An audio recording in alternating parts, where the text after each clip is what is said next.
अस्सलामुअलैकुम, आप देख रहे हैं समा। मैं हूं फवाद ज़ैदी और मैं हूं सिद्रा मीर। बुलेटिन का आगाज अहम ऐलान के साथ। नोट नहीं, वोट को इज्जत मिलेगी। सेनेट इलेक्शन वक्त से पहले करवाएंगे।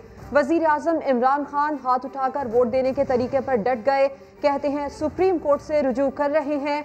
ऑपोजिशन बड़े जलसे करती फिर रही है, तो हम उनको बता दें कि उनसे बड़ा जलसा कर सकते हैं, लेकिन लोगों को कोरोना से बचाना तरजीह है। सहाफ़ियों से गैर रस्मी गुफ्तगू में वाज़े कर दिया कि ऑपोजिशन जो बात चाहे करे, लेकिन NRO नहीं मिलेगा। पहली तकरीर में ही कह दिया था कि ये सारे जमा होंगे और चोरी बचाने की कोशिश करेंगे। तो ये जब सारे इकट्ठे हो गए, मुझे तो पहले पता था। मेरी आप पहली तकरीर सुन लें। मेरी जो पहली तकरीर थी 2.25 साल पहले, जब प्राइम मिनिस्टर बना, मैंने कहा दो चीज़ें की।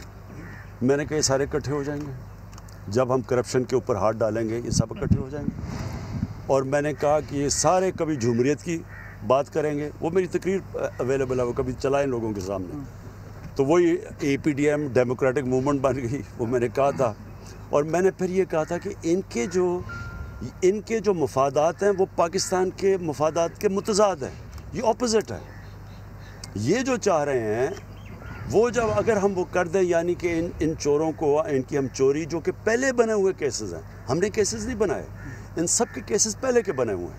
ये चाह रहे हैं कि हम नैब को ख़त्म करके इनके केसेस ख़त्म कर दें।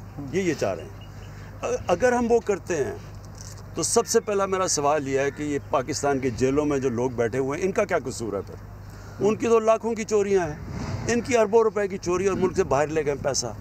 तो उन बेचारे लोगों को, उनका फिर क्या कसूर है कि वो जेलों में गल सड़ रहे हैं? कई बेचारे जेलों में ही मर जाते हैं, उनकी तारीख ही नहीं लगती तब तक मर जाते हैं। गरीब लोग हैं ना सिर्फ। ये जो सबसे बड़े डाकू हैं, ये मुझे ब्लैकमेल करने की, मुझे पहले ही पता था इन्होंने कोशिश करनी है। मैंने बार बार आपको कहा कि ये मुझे कोशिश करेंगे, लेकिन मैंने इनको NRO नहीं दिया। वो भी स्ट्रेटजी इनकी है, कभी कामयाब नहीं होगी।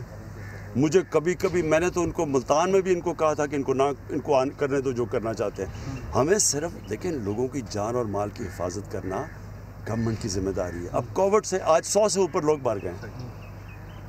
अब हम सबको पता है कि जब लोग जमा होते हैं बीमारी फैल जाती है, सारी दुनिया को पता है।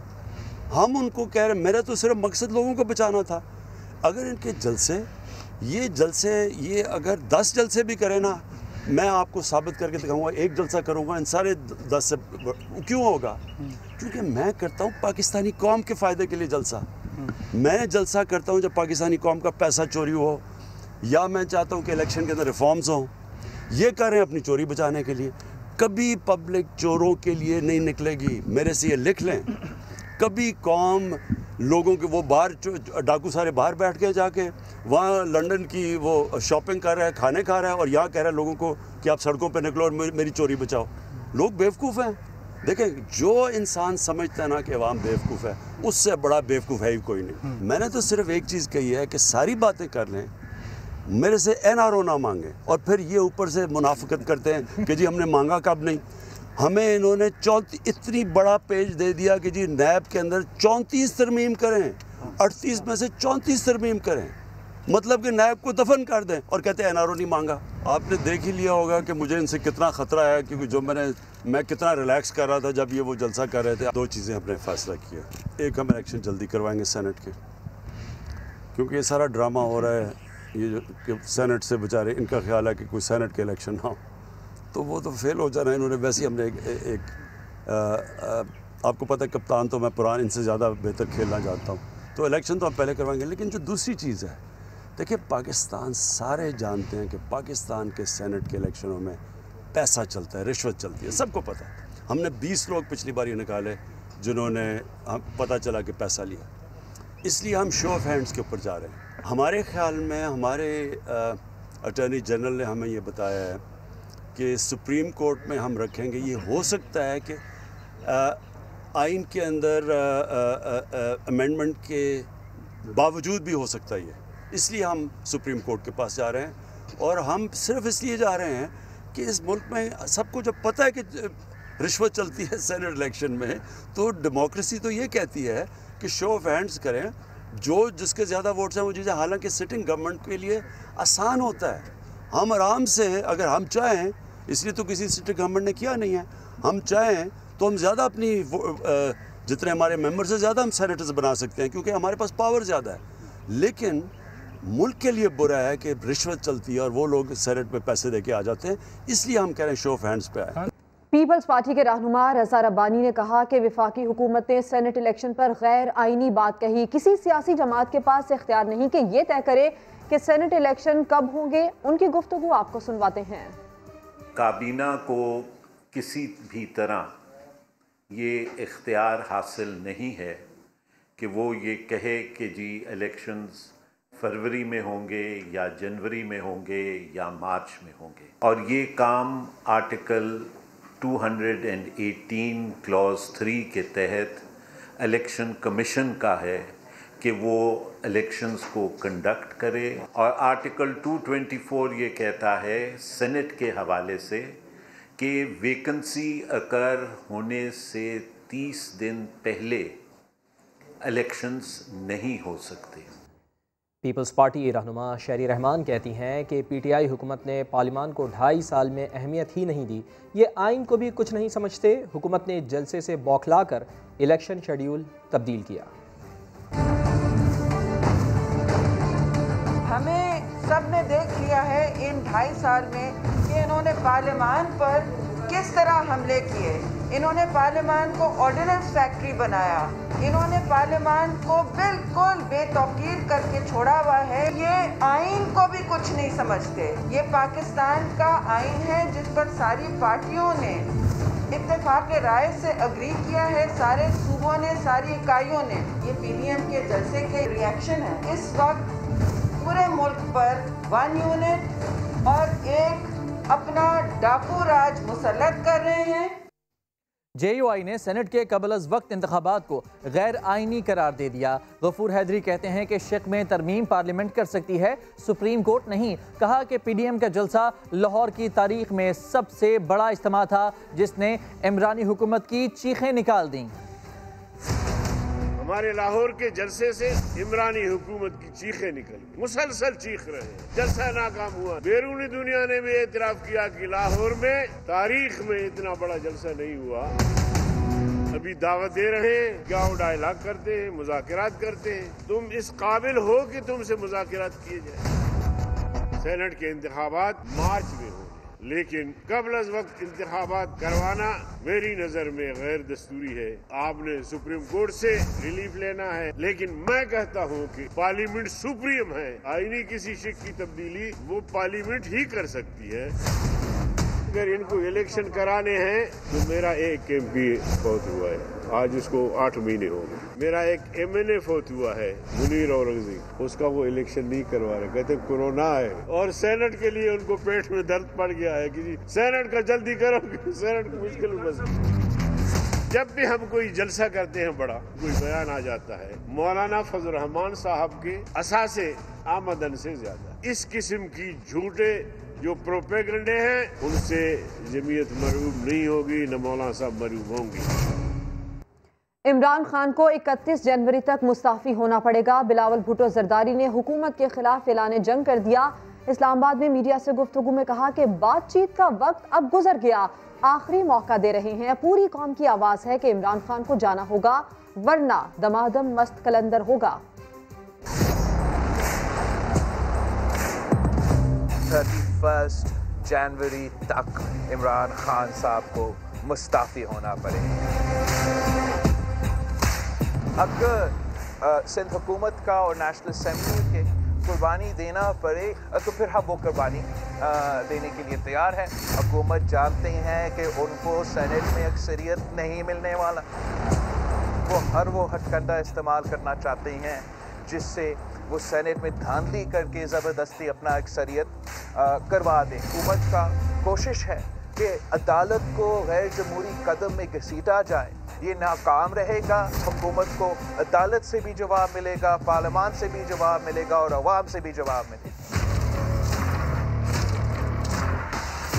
अब बात करने के वक्त गुजर चुका है, अब इसका इस्तीफ़ा ले रहे हैं। हम अपने तहरीक चला रहे हैं, इस वक्त में हम किसी से बातचीत नहीं कर सकते हैं। हाँ, इमरान खान चले जाए फिर वो स्टेट पैदा होगा, हम उनको वार्निंग दे रहे हैं, हम उनको मौका दे रहे हैं। जो बहरान आप सबको नज़र आ रहा है, इसका एक वाहिद हल ये है जनवरी 31 तक ये सब मुस्ताफ़ी हो जाएंगे, वरना दमदम कलंदर होगा। इस्तीफ़े जमा कर रहे हैं, क्या आपने खुद असम्बली की नशिस्त से इस्तीफ़ा दिया? सहाफ़ी ने सवाल पूछा तो बिलावल भुट्टो जरदारी ने जवाब ना दिया। कमर जमान कायरा ने लुक़मा दिया लेकिन जवाब नहीं, उन्होंने सवाल करने वाले पर ही तंज कर दिया। आपने अपना इस्तीफा लिख लिया? हाँ, बड़ी जल्दी है, लिख लांगे। आपने अपना इस्तीफा लिख लिया? हाँ, बड़ी जल्दी है, लिख लांगे। इस्तीफों की धमकी एटम बम नहीं फुल झड़ी होगी। वजीर दाखिला शेख रशीद कहते हैं कि पीडीएम इस्लामाबाद आना चाहती है तो शौक से आए। हमने भी इस्लामाबाद में 125 दिन पड़ाव डाला लेकिन कुछ नहीं हुआ। पीडीएम इंतहाई कदम उठाना चाहती है जिससे जमहूरियत बंद गली में बंद हो जाएगी। कल जो शहबाज शरीफ से मुलाकात हुई है बिलावल भुट्टो की, वो उन्होंने एटम बम चलाने की धमकी दे दी है इस्तीफों का, और मुझे यकीन है कि वो फुलझड़ी होगी। सियासी एटम बम नहीं होगा रेजिग्नेशन में। पीपल्स पार्टी जमहूरी प्रोसेस पे यकीन रखती है। पीपल्स पार्टी जो है गेट नंबर 4 की पैदावार नहीं बनी। जो लोग बने वो इंतहाई कदम उठाना चाहते हैं ताकि जमहूरियत बंद गली में दाखिल हो जाए। मैं एज ए सियासी वर्कर और वजीर दाखिला हालात को बेहतर समझता हूँ। अगर वो इस्लामाबाद आना चाहें तो बड़े शौक से आएँ। अब उन्होंने फरवरी का महीना दिया है तो वो बेहतर है पहले ही आ जाए। हमने 126 दिन यहाँ पे पड़ाव डाला लेकिन हमारा कुछ नहीं बना। इस्तीफे जो हैं पार्टी सदर को देने पड़ते हैं। नून लीग ने पहले इस्तीफे शहबाज शरीफ को देने हैं, 1 by 1 भी देने होंगे, और मुझे पूरा यकीन है कि वो मुस्बत सोच के साथ सियासत को आगे ले जाने की बात करेंगे।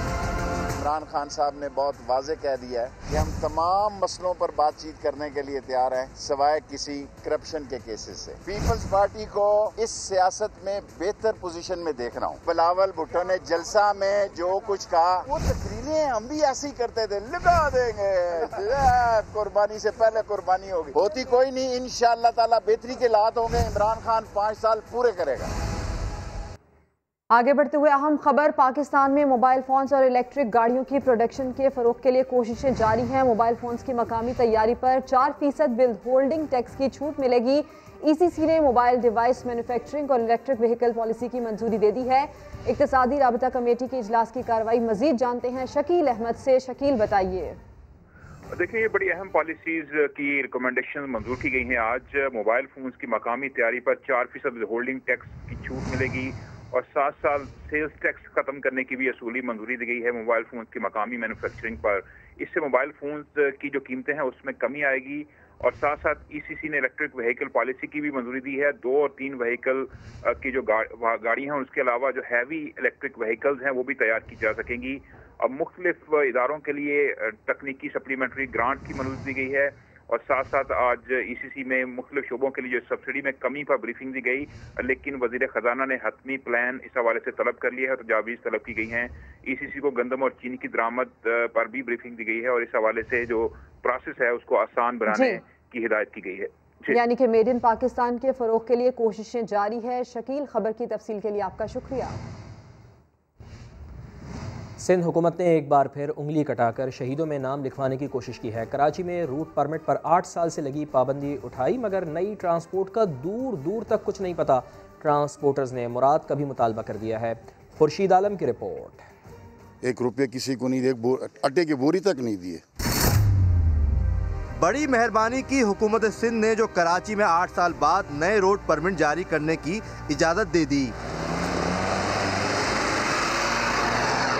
ट्रांसपोर्टर्स पूछते हैं फायदा क्या, लॉकडाउन हो या गुजरे साल, जियाली सरकार ने ट्रांसपोर्टर्स की कभी कोई मदद नहीं की।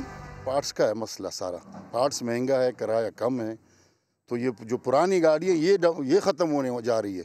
कोई टैंकर में चला गया, कोई लोडर में चले गए, तकरीबन ये मज़दे सारे ख़त्म हैं। 400 रूट थे मज़दों के, अभी 60 रूट भी नहीं है। तो अगर गवर्नमेंट हमें परमिट दे रहे हैं तो जब महंगाई है तो कहाँ से रूट को लेंगे, किस तरह रूट चलाएंगे। शहरी खुश तो हैं मगर शिकवा वही कि हुकूमत कागजों से निकल कर अमली इकदाम भी तो करे। कराची को बड़ा शहर तो कहा जाता है, लेकिन बड़े का शहर वाली कोई सहूलतें यहाँ मैसर नहीं है। तो रूट परमिट पे हुई है, ये बहुत अच्छा काम किया है और ऐसे काम गवर्नमेंट को करने चाहिए, आवाम को फ़ायदा होना चाहिए।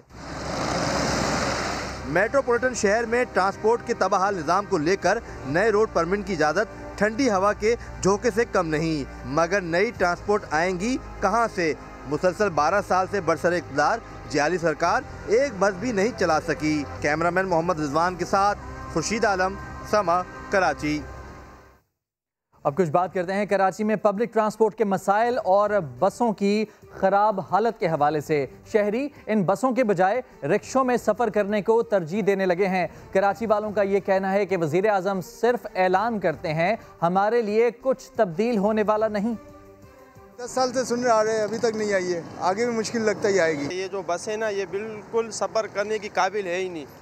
इसमें जो बंदा भी सफ़र करता है वो परेशान ही होता है। एक तो ट्रैफिक भी बहुत जाम होता है और बसों में बिल्कुल कोई सहूलत ही मौजूद नहीं है। अभी तो जो फेल गाड़ियाँ होती हैं पंजाब में, वो सारी इधर आती हैं, वो उनको परमिट दिया जाए तो वो इधर चलती हैं। जो फेल गाड़ियाँ होती हैं पंजाब में देखें कैसी नई नई गाड़ियाँ चल रही हैं, और यहाँ देखें कितना बुरा हाल है। एक तो सड़कें ही बुरी हैं, दूसरा चंची आ गए, रिक्शा आ गए, तो उन्होंने वो कब्जा कर लिया बसों का, और बुरा हाल हो गया। हमेशा पैकेज निकाला जाता है, वज़ीर आज़म साहब आते हैं 1300 अरब उतने बातें करके वो चले जाते हैं, होता कुछ भी नहीं है। तो कराची वालों के लिए ये गौरतलब मसला। इसी पर बात करने के लिए तहरीक इंसाफ के रहनुमा खुर्रम शेर जमान साहब हमारे साथ मौजूद हैं। उनसे जानते हैं कि कराची वाले खटारा बसों में सफ़र करते हैं, क्या विफाक इस हवाले से कुछ मदद कर सकती है? खुर्रम शेर जमान साहब, आपका शुक्रिया वक्त देने के लिए। ये बताइए कि सिंध की तरफ से बसें मिल रही हैं, ना विफाक से ग्रीन लाइन शुरू हो पा रहा है, PTI कराची वालों के लिए क्या सोच रही है आखिर? अच्छा देखिए, सबसे पहले तो ये ज़रूरी है आवाम को बताना कि जिम्मेदारी किसकी है। आवाम को सहूलियात फराहम करना ट्रांसपोर्ट की, वो जिम्मेदारी पाकिस्तान पीपल्स पार्टी की है, जो कि पिछले 13 साल से इक़्तिदार के अंदर और 5 दौर इनके हो गए, वो नाकाम हो चुके हैं। बिल्कुल ये वफाकी प्रोग्राम था ग्रीन लाइन का, जो कि मुकम्मल करना था इंफ्रास्ट्रक्चर, और जिम्मेदारी थी सूबाई हुकूमत की बसेज लाना और IT सिस्टम लेकर आना। आज से 1 साल पहले वजीर आला साहब ने गुजारिश करी कि IT सिस्टम और बसेज भी वफाकी हुकूमत लेकर आ जाए, और 3 साल के बाद हम उसको वापस जो है ले लेंगे। तो जाहिर है कि तहरीक इंसाफ ने 1 साल पहले इसके ऊपर काम शुरू किया है। मई के महीने के अंदर बसेज आ जाएंगी, IT सिस्टम का भी टेंडर हो चुका है, बसेस का भी टेंडर हो चुका है। लेकिन देखिए, जरूरी ये है कि इसमें पाकिस्तान पीपल्स पार्टी का क्या किरदार रहा है। मैं आपको बताऊं कि जितने इनके जो रहे हैं ना मिनिस्टर्स, इन्होंने जोकर्स का किरदार अदा किया है सूबे सिंध के अंदर। ये मजाक करते रहे आवाम से, और अंदाजा लगाएंगे 12 साल के अंदर 12 बसेस भी कराची के आवाम के लिए ना ला सके। जितनी भी बसेस हैं मौजूदा जो चल रही हैं, जो कि 40 साल 50 साल 60 साल पुरानी बसेस हैं, जो कि टूटी फूटी बसेस हैं, जहां पे औरतों का बैठना होता है, वहां पे मर्द खड़े हुए होते हैं, बदतमीजी की जाती है, गाने बज रहे होते हैं, तेज रफ्तार में बसें चल रही होती हैं, धुएं छोड़ रही होती हैं, उनकी लाइटें नहीं जल रही होती हैं, कोई यूनिफॉर्म नहीं पहना होता है, और टूटे फूटे रिक्शों के अंदर, चिंची रिक्शों के अंदर आवाम सफर कर रही है। यहाँ तक कि प्राइवेट कंपनीज भी आ गई हैं, अब वो आवाम को लूट रही हैं। ये मुकम्मल तौर पर नाकामी पाकिस्तान पीपल्स पार्टी की है, इनके मिनिस्टर्स की है, इनके चीफ मिनिस्टर की है, जो कि 12 साल में भी आवाम को एक अच्छी सहूलत नहीं दे सके। अच्छा देखें कितना आसान था, एक तो वो ट्रांसपोर्ट होती है जो हुकूमत देगी, लेकिन ये भी तो पॉसिबल था कि प्राइवेट इदारों से, प्राइवेट लोगों से ये कॉन्ट्रैक्ट किया जाता और उनको ये जिम्मेदारी दी जाती कि वो शहर के अंदर अच्छी बसेस लेकर आए। लेकिन ये नालायक इतना भी नहीं कर सके कि प्राइवेट कंपनी से कह के शहर के अंदर बसेस ला सके। खुर्रम शेर जमान साहब, आपका ये कहना है कि ये सरासर सिंध हुकूमत और पीपल्स पार्टी का फेलियर है। आपने अपना रिएक्शन दिया, आपका शुक्रिया। ब्रेक के बाद कुछ मजीद खबरें हैं।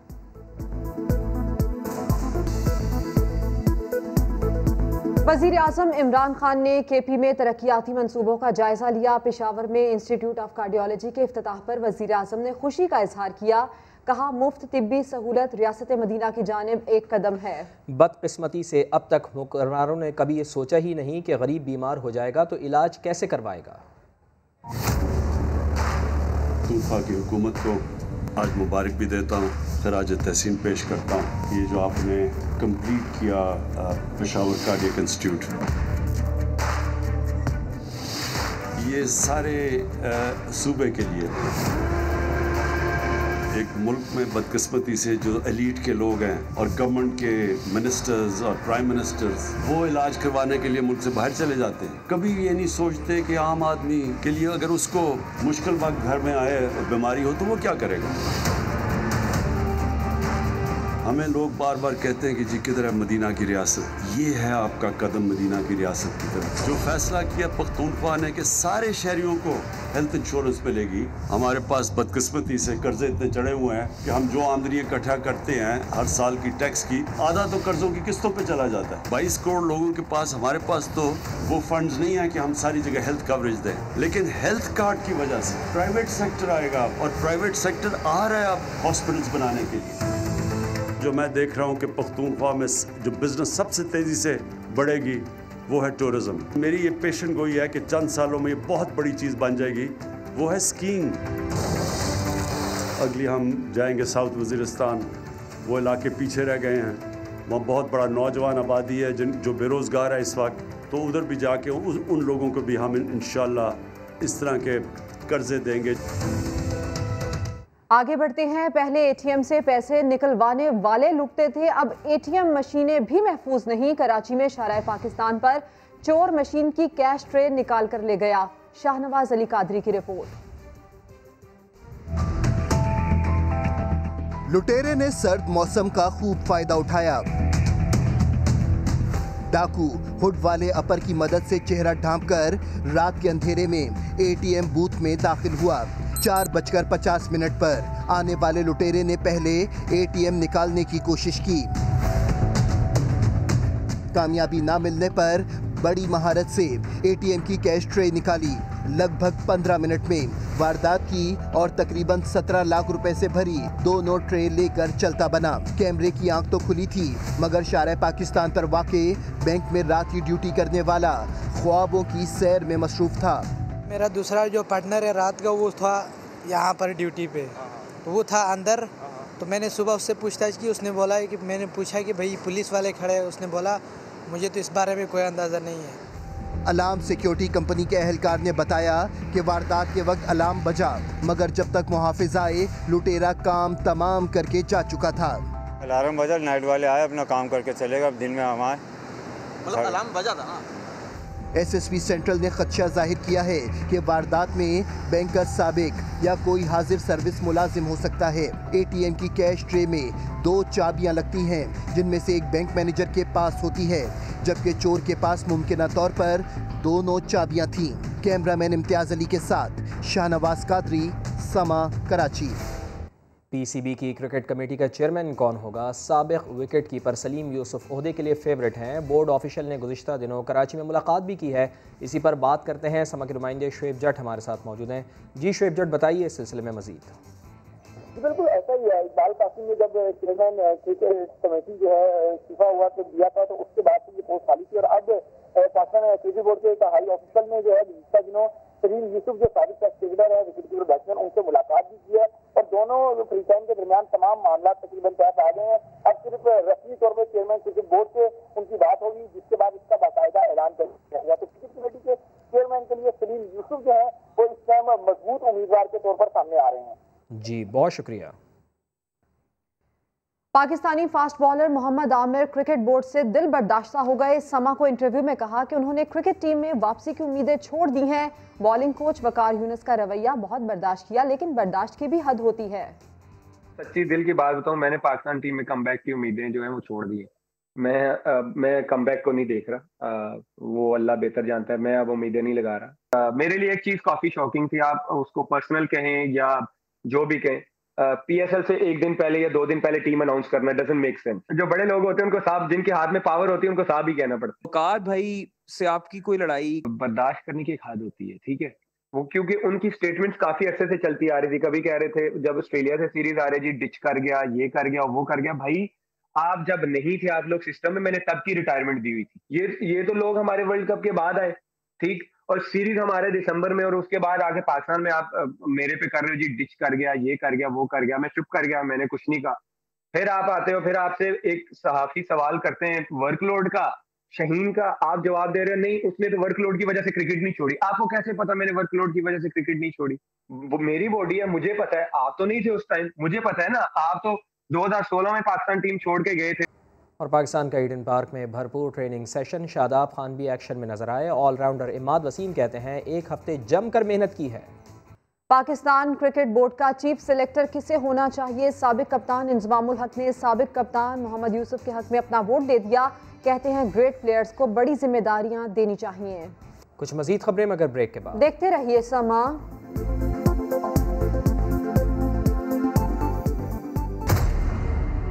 शायद लाहौर की तारीख में ऐसा कामयाब जलसा नहीं हुआ। आप सबको खराज तस्लीम पेश करना चाहते हैं।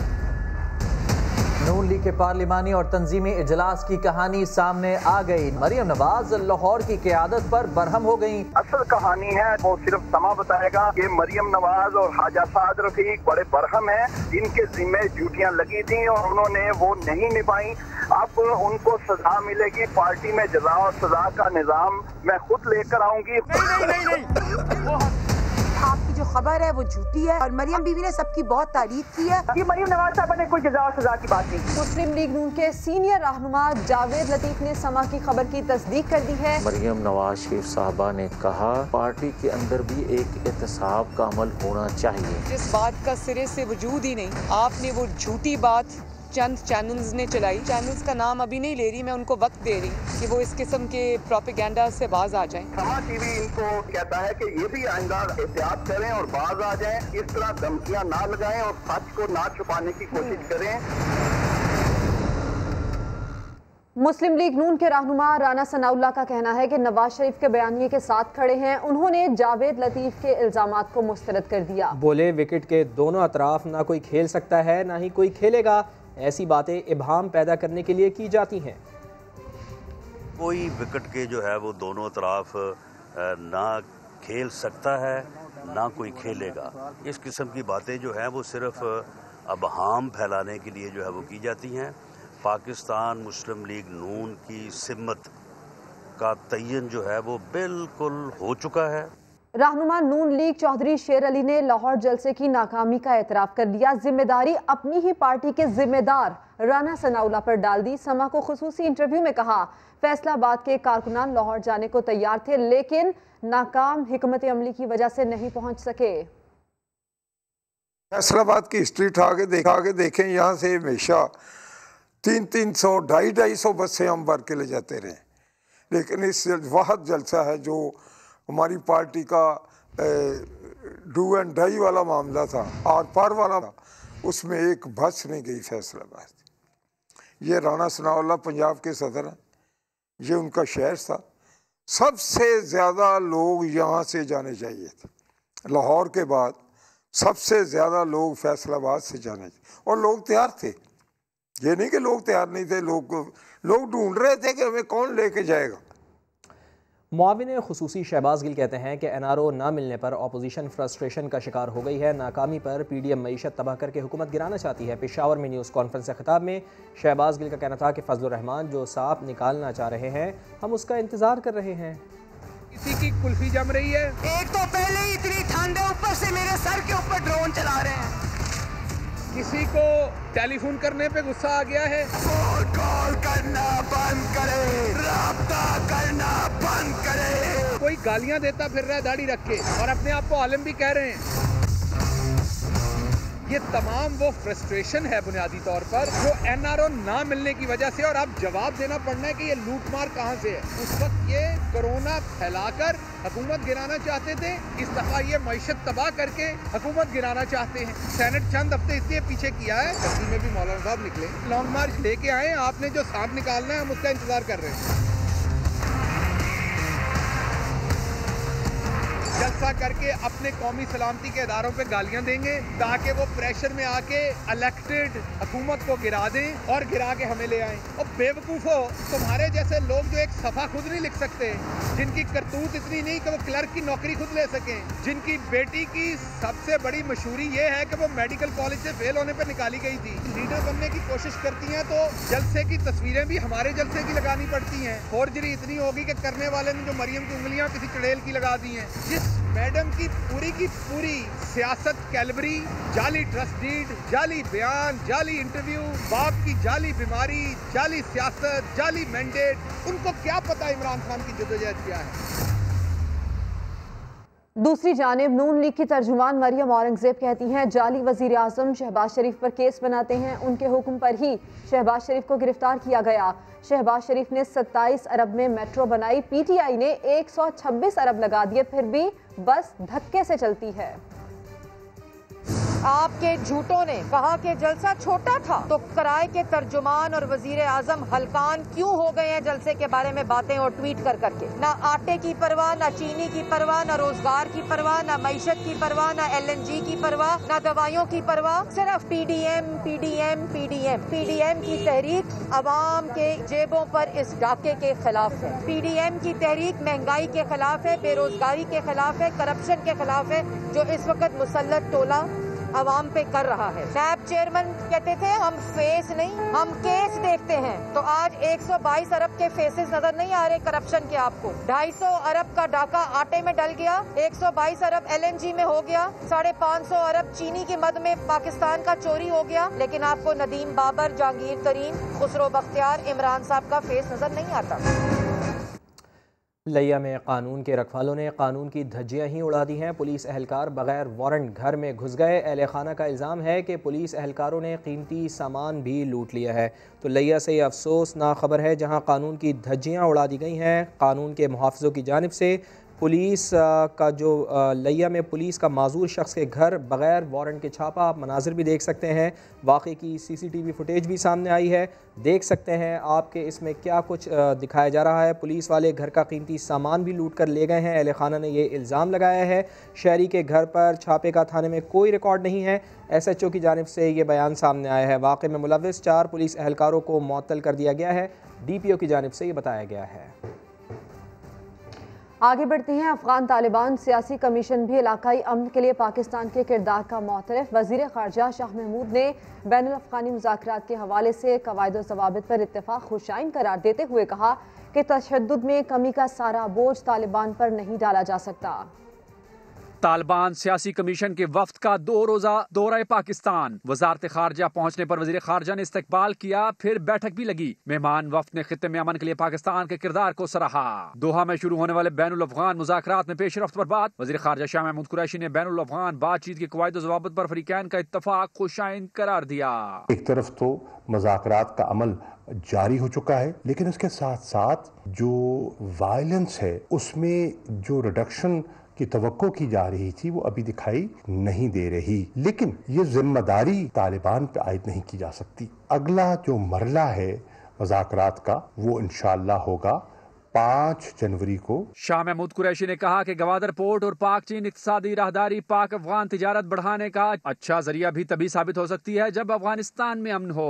शाह महमूद कुरैशी ने यह भी कहा कि पाकिस्तान के खिलाफ भारत अपने वसाइल का इस्तेमाल करता रहता है, जिसके ठोस सबूतों का डोजियर आलमी बरादरी को पेश भी किया जा चुका। हम चाहते हैं कि अफगानिस्तान के सरजमीन पाकिस्तान के खिलाफ इस्तेमाल ना हो। सानहा APS में बिछड़ने वालों का गम ताज़ा मगर हौसले बुलंद हैं। शहीद उस्तानी की 3 बेटियों ने वालदा का मिशन पूरा करने का बीड़ा उठा लिया है। शहाबुर रहमान रिपोर्ट करेंगे। 16 दिसंबर पाकिस्तान की तारीख का सियाह तरीन दिन, जिस दिन सैकड़ों माओं की गोद उजड़ गई तो वही कई बच्चे ममता के प्यार से महरूम हो गए। हाथ में किताब और दिल में ममता की याद लिए ये है बीनिश उमर की बाहिम्मत बेटियाँ जो APS वाक़े में बच्चों की जान बचाते शहीद हो गई। शहीद बीनिश उमर की तीनों बेटियां उसी दरसगाह में तालीम हासिल करके वालदा का अधूरा मिशन पूरा कर रही हैं। हमें मम्मा याद आती हैं, मैं किसी से नहीं डरती और वो भी किसी से नहीं डरते थी, इसलिए अभी तक हम लोग उसी स्कूल में पढ़ते हैं। बीनिश उमर की बेटियां वालदा की बहादुरी को देखकर फौज में जाने का इरादा रखती हैं। मैं बड़े होकर आर्मी ऑफिसर बनना चाहती हूँ, अपनी मम्मा की तरह बहादुर बनना चाहती हूँ। सानहे पर आज भी हर आंख अशबार और दिल गमज़दा है। सानहे को 6 साल गुजरने के बाद भी गम ताज़ा तो हैं, लेकिन आगे बढ़ने का जज्बा कम नहीं हुआ। कैमरामैन आबिद खान के साथ शहाबुर रहमान, समा, पेशावर। तालीम से जुड़ी अहम खबर, कोरोना वायरस के पेश नज़र तालीमी साल में अहम तब्दीलियां करने की तैयारियां। तालीमी साल मार्च अप्रैल की बजाय अब अगस्त से शुरू किया जाएगा। इम्तहानात मार्च की बजाय अप्रैल में होंगे। तफसीलात जान लेते हैं। समा की नुमाइंदा फरार रब्बानी हमारे साथ मौजूद है। फरार रब्बानी, बहुत अहम खबर है, बताइए इस सिलसिले में मजीद। जी बिल्कुल फवाद, इसी सिलसिले में हमारी चेयरमैन पीरा से बात हुई। उनका ये कहना है कि तालीमी साल में तब्दीलियां कर दी गई हैं। मार्च अप्रैल की बजाय अब साल अगस्त से शुरू होगा। जो पेपर्स पहले मार्च में हुआ करते थे अब वो अप्रैल और मई में होंगे। उसके बाद कुछ दिन की छुट्टी दी जाएगी और अगस्त से साल को शुरू किया जाएगा। साथ ही साथ अगर गर्मियों की छुट्टियों के हवाले से बात की जाए तो गर्मियों की जो 3 माह की छुट्टियां होती थी वो 3 माह की नहीं होंगी, जबकि वो सिर्फ 4 हफ्ते की छुट्टियां दी जाएंगी, क्योंकि पहले भी एकेडमिक ईयर 32 हफ्तों का होता था और अभी जब कोरोना वायरस की वजह से उसको शॉर्ट किया गया तो 11 हफ्तों पर हुआ। 50% जो है वो कोर्स को किया गया, लेकिन अभी भी स्टूडेंट्स के लिए इसको कवर करना काफी मुश्किल हो रहा है। तो इसी वजह से उसको कवर करने के लिए और कोरोना के वायरस की वजह से बहुत शुक्रिया आपका फरार रब्बानी। एक ब्रेक के बाद आप देख सकेंगे प्रोग्राम 7 से 8। देखते रहिए समा।